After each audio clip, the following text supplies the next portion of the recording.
Knock, knock. Hi, Mr. Jones. Hello. My name is Dr. Smith. I'm the attending doctor today. I went ahead and looked over your labs and your information. I know you came in not feeling the best, and there is one lab that is concerning to us that I do want to discuss. We ran something called your A1C and your blood glucose level that checks your sugar currently in your system and then over the past period of time with the A1C. It is showing that you are considered diabetic at this point. I do know some previous labs showed a little bit of pre-diabetes, but we're definitely looking at, we need to get you on an insulin regimen to get you under control based on your levels. So if it's okay with you, I'm gonna have the nurse come in. I'll be here too, because I'm gonna look over a few more things and make sure you're good to go and run you through, the basics of insulin injection. Is that okay? Mm-hmm.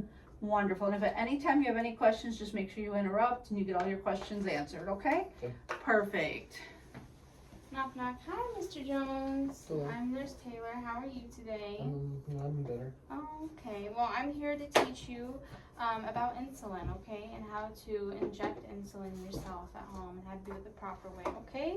Okay. So the first step that you want to do is you always want to start with hand hygiene. You always want to wash your hands before. This is me verbalizing my hand hygiene. Just washing my hands, okay? To prevent any bacteria from getting in the injection site. The next thing you want to do is you want to check the expiration date of the insulin. You want to make sure it's not expired. This is important because if it is expired, it might not work properly and you might not experience the effects that Now, the nurse, insulin I is. tend to use my insulin if it's close, No. if there's no weird floaties in it. Is that No, a definite that's- no-go? That is a no-go. Okay. You might as well just throw that out. Okay. Why are you telling the Yes. doctor that? What's that? Why isn't it work? Because if it's expired, it won't work properly. It won't, like bad food. If you The efficacy of the medicine is definitely an issue. Then why do you do it? Why do I do it? Yeah. This is for teaching. It's more to let you understand what's going on, cover certain topics. We tend to work together on this, that's all. So we want to make sure you're understanding the reasons why and what you could do differently or what you should or shouldn't do differently. Okay. Perfect. So the next step is you want to select an appropriate administration site. I prefer the stomach right here. Don't do the belly button. You can do the back of the arms. You can do like in your thigh and that kind of the fatty areas. It's whichever you prefer. Okay. And then you want to, first I'm going to cleanse off my vial with a little alcohol wipe. And that's about 30 seconds on that. You Yeah. want to make sure you get all the bacteria off of it and that when you're putting the needle through it that it's a clean surface. And then I'm going to open the syringe. I'm gonna take off the cap and then Let me check depending. orders here, hold on. We're looking at 5 units. Yeah, so what you would do is you would draw air in the syringe up to 5 units, and then you want to take the vial. Don't do it in your hand though, make sure you do it on the tabletop. You don't want to make sure don't poke yourself straight down in. Can you see that there? Yeah. Okay, so you got the 5 units of Yeah, air. 5 units of air straight down in, and then inject the air. This is important so that when you draw up the medication that you don't get air back in your syringe, okay? And so now we would tilt it and then you would draw up Bring it up to eye level so you can see the little 5 ml line. 5 units just like that, okay? Go ahead. And you can see the 5 May I? ml, absolutely. If you look at the needle, you see the top black line there? Yeah. That's your measuring. So you want that to line up with the 5. And every dot's a unit. There's the 5 and every little line in between is a half a unit. So the little bit larger line is 1, Okay. 2, 3, 4, 5. So if they do change your dosing over time or if you go on a sliding scale, yes, it's based on a half unit. Okay. But the larger of the 2 little lines is a unit for each one. Got it. So there's your 5.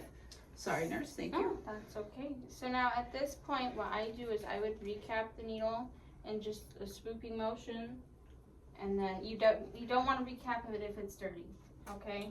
The main thing I would do also is when you recap it, don't have this hand anywhere near it. You don't want to poke yourself. So just do a scoop method, which isn't always the easiest.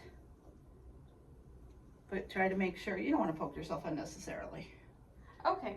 And then after that, what you're going to do is you're going to cleanse the area, just starting in the middle, working your way out. just like that.